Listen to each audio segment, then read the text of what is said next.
శ్రీమద్భగవద్గీత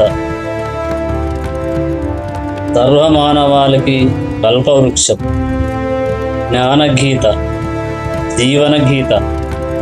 ఈ భగవద్గీత ఒక్క మతానికో, ఒక్క కులానికో, ఒక వర్గానికో సంబంధించినది కాదు.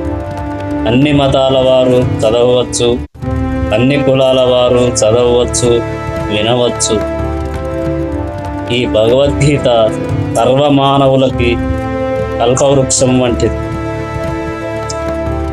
శ్రీకృష్ణుడు ఎక్కడా ఇది ఒక మతానికో, ఒక కులానికో సంబంధించినదని ఎక్కడా చెప్పలేదు. ఇది సర్వమానవులు వినవచ్చును, చదవవచ్చును. కాబట్టి మానవులందరూ ఈ భగవద్గీతను చదివి మీ జ్ఞానాన్ని పెంచుకోనండి. మీరెవరు అన్నది తెలుసుకోండి. మీ జ్ఞానం పెరగాలంటే భగవద్గీత చదవండి. భగవద్గీత 7వ అధ్యాయం 7వ శ్లోకం. మత్తః పరతరం నాన్యత్ కించిదస్తి ధనంజయ మయి సర్వమిదం ప్రోతం సూత్రే మణిగణా ఇవ. అనువాదం: ఓ ధనంజయ, నాకంటను శ్రేష్టమైన సత్యం ఇంకొకటి లేదు. దారమునందు ముత్యములు కూర్చబడినట్లు సమస్తము నాపైననే ఆధారపడి ఉన్నది. భాష్యం: పరతత్వము సాకారమా లేక నిరాకారమా అను సామాన్య వివాదము కలదు. కానీ భగవద్గీతకు సంబంధించినంత వరకు పరతత్వమనగా దేవాది దేవుడైన శ్రీకృష్ణుడే. ఈ విషయమే భగవద్గీత యందు అడుగడుగున నిర్ధారింపబడినది. ప్రత్యేకముగా ఈ శ్లోకమునందు పరతత్వము సాకారమని నొక్కి చెప్పబడినది. దేవాది దేవుడే పరతత్వమని బ్రహ్మ సంహిత 5:1 యందు కూడా ధృవీకరింపబడినది. అది ఈశ్వరః పరమః కృష్ణః సచ్చిదానంద విగ్రహ, ఆదిదేవుడును ఆనంద నిధి, గోవిందుడను సచ్చిదానంద విగ్రహుడైన శ్రీకృష్ణుడే పరతత్వమైన దేవాది దేవుడు. నిస్సందేహముగా ఈ ప్రమాణములన్నీయును పరతత్వమును కారణుడైన దివ్య పురుషుడని నిరూపించుచున్నవి. కానీ నిరాకారవాదులు శ్వేతాశ్వతరోపనిషత్తు 3:10 నందు తెలుపబడిన మంత్రమును ఆధారముగా చేసుకొని తమ నిరాకార వాదనను చేయదు. తతో యదుత్తర తరం తదరూప అనామయం యా ఏతద్ధి దురామృతాస్తే భవంత్య ఏతరే దుఃఖమే వాపియంతి. ప్రథమ జీవి అయిన బ్రహ్మదేవుడు ఈ భౌతిక జగత్తునందు దేవతలు, మానవులు, జంతువుల కంటెను అత్యున్నతుడగా భావించబడుతున్నాడు. కానీ ఆ బ్రహ్మ దేవునకు అతీతముగా భౌతిక రూపము లేనట్టి మరియు భౌతిక కల్మష రహితమునైన తత్వము పరమపురుషుడు మరొకటి కలదు. అతనిని తెలుసుకొనినవాడు కూడా అతని వలె భౌతికాతీతుడుగా కాగా, అతనిని తెలుసుకొనలేని వారు భౌతిక జగత్తునందు సుఖముల అనుభవించు. నిరాకారవాది ఈ ఉపనిషత్తు వాక్యమునందరి అరూపం అను పదమునకు మిక్కిలి ప్రామాణ్యమిత్తు. వాస్తవమునకు అరూపం అను పదము నిరాకారము సూచించుట లేదు. అది పైన ఉదాహరింపబడిన బ్రహ్మ సంహిత నందు వర్ణింపబడినట్లు సచ్చిదానంద స్వరూపమును సూచిస్తున్నది. వేదాశ్వత నవోపనిషత్తు మండలి 3:8-9 ఇతర శ్లోకములు కూడా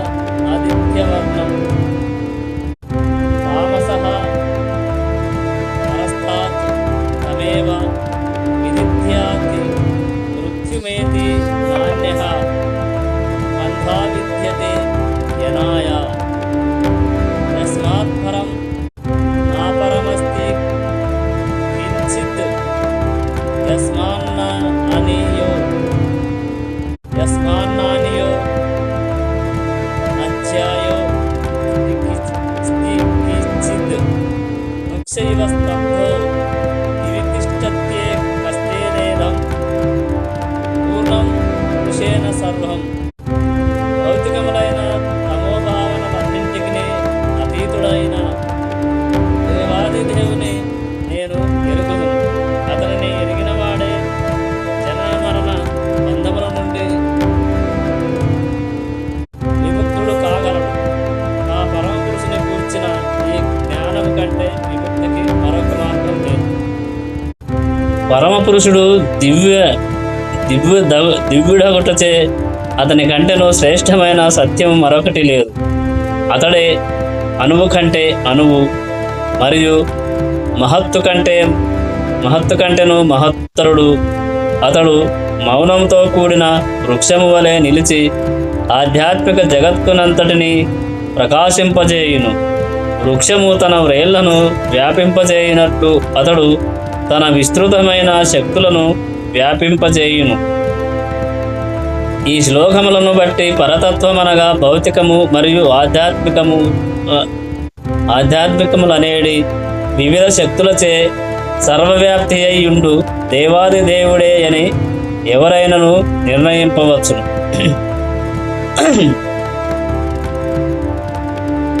8వ శ్లోకం. రసో హమప్సు కౌంతేయ ప్రభాస్మి శశి సూర్యయోః ప్రణవః సర్వవేదేషు శబ్దః కే పౌరుషం నృషు. అనువాదం. కౌంతేయ, నీటి యందు రుచిని, సూర్యచంద్రుల యందు కాంతిని, వేదమంత్రములందు ఓంకారమును, ఆకాశమునందు శబ్దమును, నరుని యందు సామర్థ్యమును నేనే అయ్యున్నాను. భాష్యము. ఈ శ్లోకమునందు భౌతికము మరియు ఆధ్యాత్మికములనేడి తన వివిధ శక్తులచే శ్రీకృష్ణ భగవానుడు ఏ విధముగా సర్వవ్యాపకుడై యుండునో వివరింపబడినది. అతని ఈ భిన్న శక్తుల ద్వారానే భగవానుడు తొలుత దర్శింపబడి నిరాకార రూపముగా అనుభవమునకు వచ్చును. సూర్యమండలమునందుండేడి సాకారుడైన సూర్యదేవుడు తన సర్వవ్యాప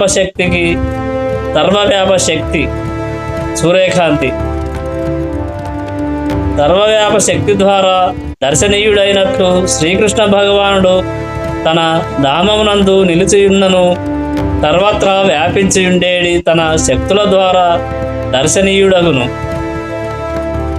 ఉదాహరణకు రుచి ఎనున్నది నీటి యందలి ప్రధాన విషయము. ఉప్పుతో కలిసి యుండుట చేత ఎవ్వరును సముద్ర నీటిని త్రాగుటకు ఇష్టపడరు. నీటి యందలి రుచిని బట్టియే నీటిచే ఎవరైనను ఆకర్షింపబడుదురు. అట్టి శుద్ధమైన రుచి భగవానుని శక్తులలో ఒకటి. నిరాకారవాది కూడా నీటి రుచి ద్వారా దాని యందు భగవానుని ఉనికిని దర్శించును. మానవుని దాహమును తీర్చుటకు దయతో రుచిగల నీటి నసగుచున్న ఆ భగవానుని మహిమను సాకారవాది కీర్తించును. పరతత్వమును గుర్తించు విధానమిదియే. వాస్తవమునకు సాకార మరియు నిరాకారవాదములకు ఎట్టి విరోధము లేదు. భగవతత్వము నెరిగినవాడు సాకార భావము మరియు నిరాకార భావములను అనునవి ఏకకాలమున సమస్తమునందు నెలకొనియున్నవనియు మరియు అతత్వములందు ఎట్టి వైరుధ్యము లేదనియు గ్రహింపగలుగును. కనుకనే శ్రీ చైతన్యం మహాప్రభువు ఏకకాలమున ఏకత్వము మరియు భిన్నత్వములను తెలిపేడి అచింత్య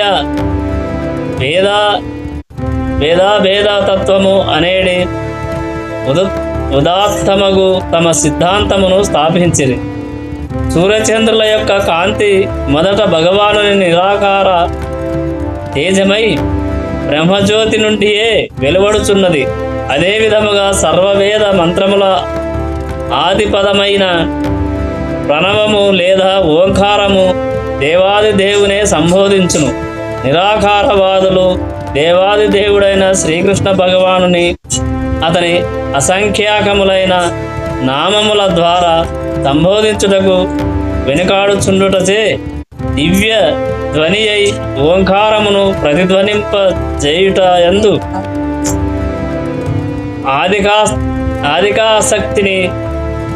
అధికాసక్తిని చూపుదురు. కానీ ఓంకారం అనున్నది శ్రీకృష్ణునికి శబ్ద ప్రాతినిధ్యమనేనని వారెరగజాలరు. వాస్తవమునకు కృష్ణ చైతన్యము సార్వత్రికమై సర్వత్రా వ్యాపించి ఉన్నది. కృష్ణ చైతన్యమును ఎరిగినవాడు నిజముగా ధన్యుడు. శ్రీకృష్ణుని ఎరుగని వారు భ్రమలో నున్నట్టి వారే. కనుకనే శ్రీకృష్ణ పరిజ్ఞానము ముక్తి ఎనియు శ్రీకృష్ణుని గూర్చి ఎరుగకుండుట బంధమనియు చెప్పవచ్చును.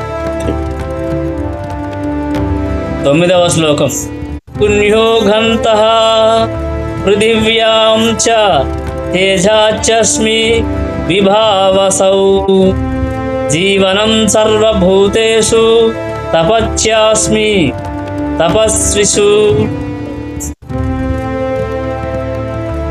అనువాదం.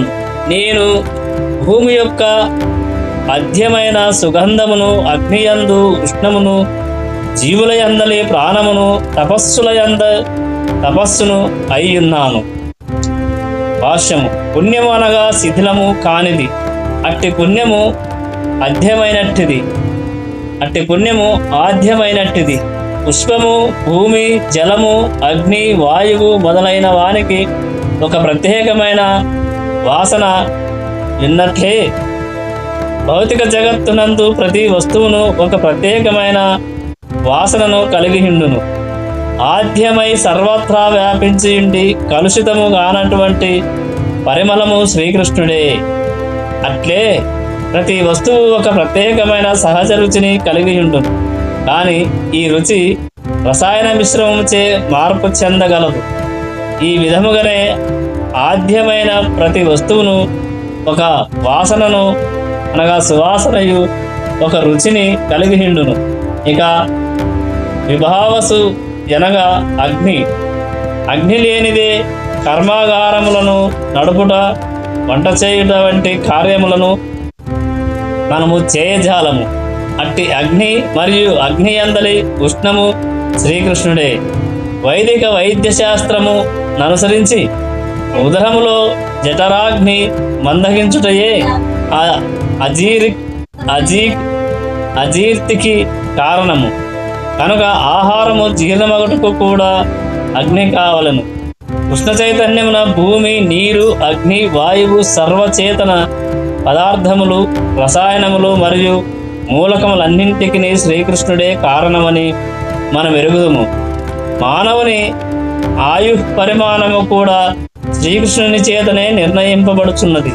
కనుక శ్రీకృష్ణుని అనుగ్రహముతో మానవుడు తన ఆయు పరిమితిని పొడిగించుకొనుట లేక తగ్గించుకొనుటను చేసుకొనవచ్చును. ఈ విధముగా ప్రతి రంగమునందును కృష్ణ చైతన్యము పనిచేయుచున్నది. 10వ శ్లోకం. బీజం మాం సర్వభూతానాం విద్ధి పార్థ సనాతనం బుద్ధిర్బుద్ధి మధామస్మి తేజస్తేజస్వి నామహం. అనువాదం. ఓ పృతకుమార, నేనే సర్వప్రాణులకు సనాతన బీజమనియు, బుద్ధిమంతుల యందలి బుద్ధిననియు, శక్తిమంతుల యందలి శక్తిననియు తెలుసుకొనుము. భాష్యము. బీజమనగా విత్తనము, కారణము. శ్రీకృష్ణుడు సమస్తమునకు బీజమై ఉన్నాడు. స్థావర జంగములైన జీవులు ఎన్నో గలవు. పక్షులు, జంతువులు, మానవులు, అనేక ఇతర జీవులు, జంగములు కదులుచుండునవి కాగా మొక్కలు, వృక్షాదులు మున్నగునవి స్థావరములు. ఇవి కదలకుండా ఒకే చోటనే నిలిచి ఉండును. ప్రతి జీవియు 84 లక్షల జీవరాశులలో ఏదియో ఒక రకమునకు చెందియుండును. అందులో కొన్ని చేతనములు, మరికొన్ని అచేతనములు అయినను అన్నింటికి బీజ ప్రదాత శ్రీకృష్ణుడే. వేద గ్రంథములందు తెలుపబడినట్టు దేని నుండి సమస్తము ఉద్భవించునో అదియే పరబ్రహ్మము లేదా పరతత్వమని తెలుపబడినది. శ్రీకృష్ణుడే పరతత్వము మరియు పరబ్రహ్మమును పరబ్రహ్మ నిరాకారము కాగా పరబ్రహ్మము మాత్రం సాకారము. నిరాకార బ్రహ్మము సాకార పరబ్రహ్మమునకు చెందినదని భగవద్గీత 14:27 నందు తెలుపబడినది. కనుకనే శ్రీకృష్ణుడే సమస్తమునకు కారణము మరియు మూలమై ఉన్నాడు. వృక్షపు మూలము వృక్షమునంతటిని పోషించున్నట్లుగా సర్వమునకు సనాతన మూల కారణమగుట చేత శ్రీకృష్ణుడు భౌతిక జగత్తునంతలి సమస్తమును పోషించుచున్నాడు. ఈ విషయము కఠినోపనిషత్తు 2:13 నందు కూడా ఇట్లు నిర్ధారింపబడినది. నిత్యో నిత్యానాం చేతన చేతనానాం ఏకో బహునాం యో విధాదాతి కామాన్. అతడు నిత్యులైన వారిలో పరమ శాశ్వతుడు. సర్వప్రాణులలో సర్వోత్తమ ప్రాణి. సమస్త జీవులను అతడే పోషించుచున్నాడు. సమస్తమునకు బుద్ధిని ఉపయోగించకుండా ఎవ్వరునూ ఏ కార్యమును చేయజాలరు. అట్టి బుద్ధికిని తానే కారణమని శ్రీకృష్ణుడు చెప్తున్నాడు. మానవుడు బుద్ధిమంతుడు కానిదే దేవాది దేవుడైన శ్రీకృష్ణుని అవగాహన చేసుకొనజాలడు. 11వ శ్లోకం.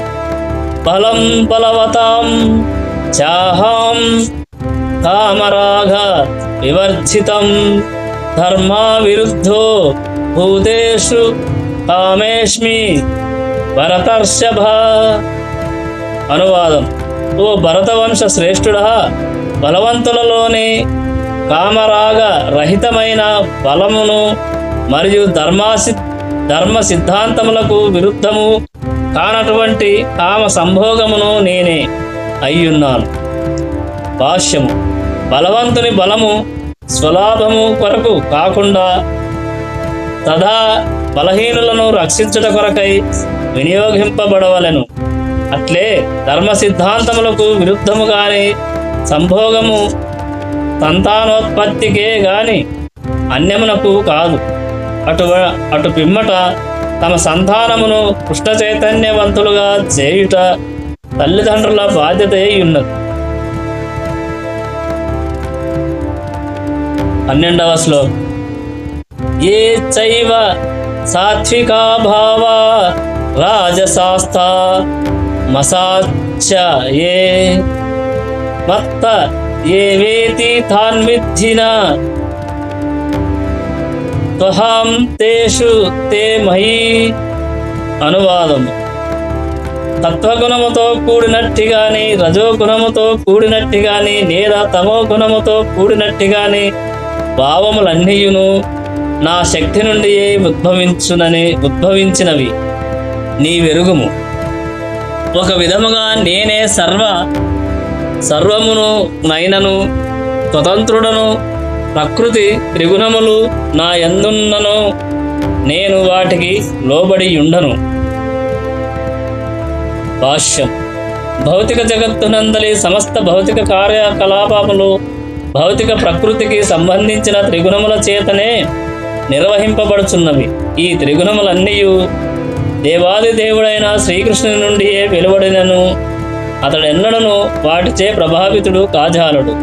ఉదాహరణకు రాజ్యాంగ శాసనములచే ఎవరైనను శిక్షింపబడవచ్చునేమో కానీ ఆ రాజ్యాంగమును తయారు చేసిన రాజు రాజ్యాంగ నియమములకు మాత్రం లోబడి ఉండడు. అట్లే భౌతిక ప్రకృతికి సంబంధించని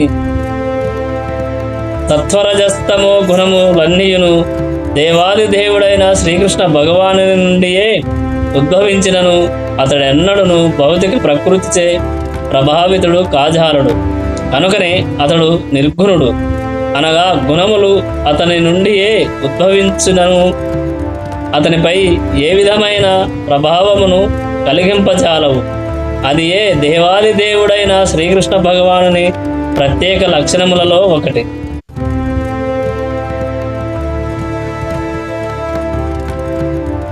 13వ శ్లోకం. త్రిభిర్భున మయైరార్భవైరేభిః సర్వమిదం జగత్ మోహితం నాభిజానాతి మమేభ్యః పరమా పరమవ్యయం. అనువాదం: సమస్త విశ్వము సత్వ రజస్త మనస్సులను త్రిగుణములచే మోహింపజేయబడినదై ఈ గుణములకు అతీతుడను మరియు అవ్యుడను అగు నన్ను ఎరుగజాలకున్నది. భాష్యము: సమస్త జగత్తు భౌతిక ప్రకృతికి సంబంధించిన త్రిగుణములచే మోహింపజేయబడినది. అట్టి త్రిగుణములచే మోహమునకు గురి అయిన వారు దేవాది దేవుడైన శ్రీకృష్ణ భగవానుడు ఈ భౌతిక ప్రకృతికి అతీతుడని ఎరుగజాలరు. భౌతిక ప్రకృతి ప్రభావమునకు లోబడి ఉన్నట్టి ప్రతి ప్రాణియు ఒక ప్రత్యేక దేహమును, ఒక ప్రత్యేక మనస్తత్వమును, తదనుగుణమైన జీవశాస్త్రోచితములైన కర్మలను కలిగియుండును. ఈ త్రిగుణములను అనుసరించి కర్మల యందు చరించు మానవులు 4 రకములుగా నుందురు. తత్వగుణమునందు సంపూర్ణముగా నిలిచియుండువారు బ్రాహ్మణులు, రజోగుణమునందు సంపూర్ణముగా నిలిచియుండువారు క్షత్రియులు, రజస్తమో గుణములు రెండింటి యందున్నవారు వైశ్యులు, కేవలము తమో గుణమునందుండువారు శూద్రులు, శూద్రుల కంటెను తక్కువైన వారు జంతువులు లేక పశుప్రాయ జీవనులని పిలువబడుదురు. ఏమైనను ఈ ఉపాధులన్నీను శాశ్వతములు కావు. నేను బ్రాహ్మణుడైనను, క్షత్రియుడైనను, వైశ్యుడైనను, శూద్రుడైనను లేక మరేదైనను ఈ జీవితము తాత్కాలికమే. ఈ జీవితము తాత్కాలికమైనను దీని తరువాత మనకు ఏ జన్మ లభించునో ఎరుగుము. మాయాశక్తి ప్రభావమున దేహాత్మబుద్ధికి లోబడి మనలను నేను భారతీయుడను, అమెరికా దేశస్థుడను, బ్రాహ్మణుడను, హిందువును, మహమ్మదీయుడనని అనేక రకములుగా భావించుచుందుము. ఈ విధముగా భౌతిక ప్రకృతి త్రిగుణములచే బంధింపబడినచో మనము ఆ గుణములన్నింటి వెనుక నున్నట్టి దేవాది దేవుని విస్మరింతుము. కనుకనే త్రిగుణములచే మోహితులైన ప్రాణులు ఈ భౌతిక నేపథ్యము వెనుకనున్నది తానేననుచు ఎరుగ లేకున్నారని శ్రీకృష్ణ భగవానుడు తెలుపుచున్నాడు. మానవులు దేవతలు జంతువులు వంటి అనేక రకముల జీవులు గలరు. వీరందరూ భౌతిక ప్రకృతి ప్రభావముచే నిర్గుణుడైన శ్రీకృష్ణ భగవానుని విస్మరించి ఉన్నారు. రజస్తమో గుణములందున్న వారే కాకుండా తత్వగుణమునందున్న వారు కూడా పరతత్వపు నిరాకార బ్రహ్మభావమును అధిగమించి పోజాలరు. సౌందర్యము, ఐశ్వర్యము, జ్ఞానము, బలము, కీర్తి, వైరాగ్యములను సంపూర్ణముగా కలిగి ఉన్న శ్రీకృష్ణ భగవానుని దివ్య రూపముచే వారు భ్రాంతి నొందుదురు. శ్రీకృష్ణ భగవానుని అవగాహన చేసుకొనుట తత్వగుణమునందున్న వారికి కూడా సాధ్యము కాదన్నచో రజస్తమో గుణములందున్న వారికి ఇక ఎట్టి ఆశ మిగిలి ఉండగలవు. కానీ కృష్ణ చైతన్యము ఈ త్రిగుణములకు అతీతమైనట్టిది. దాని యందు ప్రతిష్ఠితులైనట్టి వారు నిజముగా ముక్త పురుషులు. 7వ అధ్యాయంలో 14వ శ్లోకం. దైవీ హేష గుణమయీ మమ మాయా దురత్యయ మామేవ ఏ ప్రపద్యంతే మాయామేతాం తరంతితే. అనువాదం: భౌతిక ప్రకృతికి సంబంధించిన త్రిగుణములతో కూడిన నా ఈ దైవీ మాయ నిశ్చయముగా దాటశక్యము కానిది. కానీ నన్ను శరణు పొందిన వారు దీనిని సులభముగా దాటగలుగుతురు. భాష్యము: దేవాది దేవుడైన శ్రీకృష్ణునకు అసంఖ్యాకములైన దివ్యశక్తులు గలవు. జీవులన్నీయు అతని శక్తులలో భాగములైన కారణముగా మాయ అనగా భౌతిక శక్తి సంపర్కముచే వారి ఆది అయిన ఉన్నత శక్తి కప్పబడి ఉండును. ఈ విధముగా మాయాశక్తిచే కప్పబడినప్పుడు ఎవ్వరునూ దాని ప్రభావం నుండి తప్పించుకొనజాలరు. ఇది వరకే చెప్పబడినట్లు భౌతికములు మరియు ఆధ్యాత్మికములైన ప్రకృతులు రెండును శ్రీకృష్ణ భగవాను నుండియే ఉత్పన్నమగుచున్నందున నిత్యములైనటివి. జీవులు భగవానుని నిత్యమైన ఉన్నత ప్రకృతికి చెందినవారు కానీ న్యూన శక్తి అయిన ప్రకృతి సంపర్కముచే భౌతిక పదార్థ సంపర్కము వారి భ్రాంతి కూడా. అతడు ఏ సమయమున ఈ భౌతిక ప్రకృతికి బద్ధుడైనాడనే చరిత్రను కనుగొనట ఎవ్వరికీ సాధ్యము కాదు. తత్ఫలితముగా భౌతిక ప్రకృతి న్యూనశక్తి స్వరూపమే అయినను భౌతిక ప్రకృతి బంధముల నుండి జీవి విడిపడుట మిక్కిలి కష్టము. ఎందుకనగా జీవుడు అధిగమింపలేనటువంటి భగవత్ సంకల్పము అనుసరించియే భౌతిక ప్రకృతి వర్తించుచున్నది. భౌతిక ప్రకృతి న్యూనమైన శ్రీకృష్ణ భగవానునితో సంబంధమును కలిగి అతని సంకల్పము అనుసరించి వర్ణించుచున్నందున దివ్య ప్రకృతిగా ఇక్కడ వర్ణింపబడినది. న్యూనమైనను భగవానుని దివ్య సంకల్పముచే వర్తింపబడుచున్నందున భౌతిక ప్రకృతి విశ్వము యొక్క సృష్టి స్థితి లయములందు అత్యద్భుతముగా వర్తించుచుండును. మాయాంతు ప్రకృతిం విద్యాన్మాయానంతు మహేశ్వరం. మాయ అసత్యము లేదా తాత్కాలికమైనను దాని వెనుక దివ్య ఇంద్రజాలకుడైన దేవాది దేవుడు గలడు. అతడే మహేశ్వరుడు మరియు దివ్య నియామకుడు అని శ్వేత అశ్వతరోపనిషత్తు 4:10 కూడా ఈ విషయమును నిర్ధారించుతున్నది. గుణము అను దానికి మరొక అర్థం త్రాడు.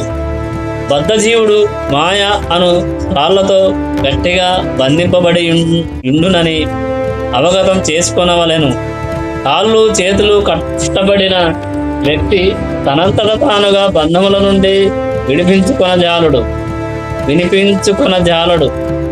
బంధరహితుడైన మరొకడు అతనికి సహాయము చేయవలెను. బద్ధుడైన వాడు అబద్ధుడైన మరొకనికి సహాయము చేయజాలడు. కనుక రక్షించువాడు బంధ విముక్తుడై ఉండవలెను. కనుక కేవలము శ్రీకృష్ణ భగవానుడు లేదా అతని ప్రతినిధి అయిన ఆధ్యాత్మికాచార్యుడు మాత్రమే బద్ధజీవునికి బంధ విముక్తిని కలిగింపగలడు. అట్టి దివ్య సహాయము లేనిదే ఎవ్వరును భౌతిక ప్రకృతి బంధముల నుండి విముక్తిని పొందజాలరు. కృష్ణ చైతన్యము లేక భక్తియుక్త సేవ అనున్నది మానవునికి అట్టి బంధముల నుండి విముక్తి పొందేందుకు తోడ్పడగలదు. శ్రీకృష్ణ భగవానుడు మాయకు ప్రభువగుటచే బద్ధజీవుని ముక్తుని చేయమని దాటశక్యము గాని అట్టి మాయను ఆజ్ఞాపించును. సహజముగా తన సంతానమైన జీవునిపై గల పితృవాత్సల్యము మరియు శరణాగతుడైన జీవుని పట్ల గల అవ్యాజ్య కృప చేతనే భగవానుడు అట్టి ముక్తిని కలిగింపుమని ఆజ్ఞాపించును. కనుకనే శ్రీకృష్ణ భగవానుని పాదపద్మములను శరణు వేడుటయే అతి కఠినమైన భౌతిక ప్రకృతి బంధముల నుండి విముక్తి సాధించుటకు గల ఏకైక మార్గం. మమేవ అను శబ్దమునకు కూడా విశేష ప్రాధాన్యము గలదు. ఇక్కడ మాం అనగా శ్రీకృష్ణునే విష్ణువునే అని అర్థం. దానికి బ్రహ్మ లేదా శివుడని అర్థము కాదు. బ్రహ్మ రుద్రాదులు అత్యున్నతులైనను విష్ణు స్థాయికి కొంచెము ఇంచుమించుగా సమానమై స్థితి అందున్నవారైనను మాయాబంధముల నుండి జీవునికి విముక్తిని కలిగింపజాలరు. రజస్తమో గుణావతారములకు అది సాధ్యము కాదు. మరో మాటలో బ్రహ్మ మరియు శివుడను కూడా మాయా ప్రభావమునకు లోబడి ఇందురు. విష్ణువు ఒక్కడే మాయకు ప్రభువు. కనుకనే అతడు మాత్రమే బద్ధజీవునికి ముక్తిని ప్రసాదింపగలడు. శ్రీకృష్ణుని అవగాహన చేసుకున్నట చేతనే ముక్తి లభింపగలదు. తమేవ విదిత్వా అని శ్వేతాశ్వతరుణోపనిషత్తు 3:8 కూడా దీనిని నిర్ధారించి తెలుపుచున్నది. ముక్తి ప్రదాత సర్వేషాం విష్ణురేవన సంశయ తరువులకు ముక్తి ప్రదాత విష్ణు అనుటలో ఎట్టి సందేహమూ లేదు అని మహాశివుడు ఈ విధముగా ఘంటాకర్జునకు తెలిపెను. పద్మపురాణం 6:253-176. ఇక మిగతాది రేపటి వీడియోలో తెలుసుకుందాం. జై శ్రీకృష్ణ. ఓం కృష్ణం వందే జగద్గురు. హరే కృష్ణ కృష్ణ కృష్ణ హరే హరే, హరే రామ రామ హరే హరే. ఈ భగవద్గీత కానీ పురాణాలు కానీ మీకు వీడియోలు చూడాలనుకుంటే మా ఛానల్ను సబ్స్క్రైబ్ చేసుకొని బెల్ గంటను నొక్కండి. పురాణాలు అందరికంటే ముందుగానే మేము చేసిన వీడియో మీకు వస్తుంది. జై శ్రీకృష్ణ.